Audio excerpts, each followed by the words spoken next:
In this video, we're going to continue looking at the evaluation homomorphism. So we're going to let R be a ring, and we're going to let alpha be inside R. In the last video, we showed that if we define the map phi sub alpha going from the ring of polynomials R square bracket x to R of x, defined by phi alpha of a polynomial is just evaluate that polynomial at alpha, we showed that phi sub alpha is a ring homomorphism. Well, what I want to look at in this particular video is what is the kernel of phi? Because one thing I know about kernels of homomorphisms is I know that the kernel of any homomorphism, including phi sub alpha, is an ideal inside the ring that the homomorphism has for its domain. And what that would mean is that the quotient ring R bracket x mod kernel of phi sub alpha is a valid quotient ring. So I kind of want to think about what is the kernel. So let's look at that question in a little bit more detail. Well, let's let p of x be some polynomial inside the kernel of our evaluation homomorphism. Then I know that phi of p of x, phi sub alpha of p of x, has to be the zero inside the target ring, which is R, because remember, this guy is going from the ring of polynomials to the ring of coefficients, and the zero inside the ring of coefficients is just zero.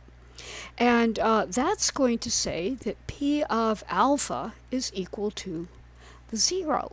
In other words, p is inside the kernel of phi implies that alpha is a root of p of x, where root simply means that when you plug in alpha you get 0. And so it turns out that the kernel of this particular homomorphism is just the set of polynomials where p of alpha happens to be equal to the 0. So it's simply the set of all polynomials that have alpha as a root. Well, okay, that's nice, but I also want to kind of go a little bit further. Is this particular homomorphism going from the ring of polynomials to the ring onto the ring R? Because if it is, the first homomorphism theorem kicks in and says some really nice things. Well, to answer this question, I want to let's let beta be any element of the ring of coefficients. And I need to find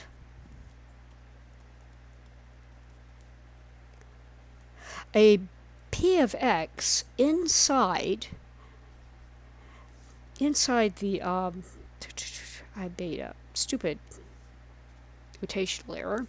I want to find a polynomial inside R of x such that phi sub alpha of p of x is going to be equal to beta. If I can do that, then I know that phi sub alpha is indeed onto. Well, let's look at this. I'm simply going to define p of x to be a polynomial x plus, I'm going to call it c0, where c0 just happens to be beta minus alpha. And beta minus alpha is clearly inside the ring R because alpha is in R and beta is in R. So that puts this polynomial inside r square bracket x, because the polynomial is any kind of expression involving x's and elements from r. Now, look at this. Phi sub alpha of p of x is just going to be p of alpha, and that's going to be alpha plus c0, but that's going to be alpha plus beta minus alpha, and ring addition is always commutative, so I can swap those things around and get beta. And that is enough to say that our ring homomorphism phi sub alpha is indeed onto the ring R. And the last thing that I want to look at in this video is what that implies when we think about the first homomorphism theorem. We have this particular picture. We know that r square bracket x is up here. We know that phi sub alpha maps r square bracket x onto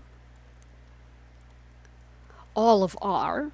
We know that the kernel of this homomorphism is an ideal of r that, of course, is going to the set containing 0 down here. And the first isomorphism theorem says that r square bracket x mod the kernel is just going to be isomorphic to the ring of coefficients.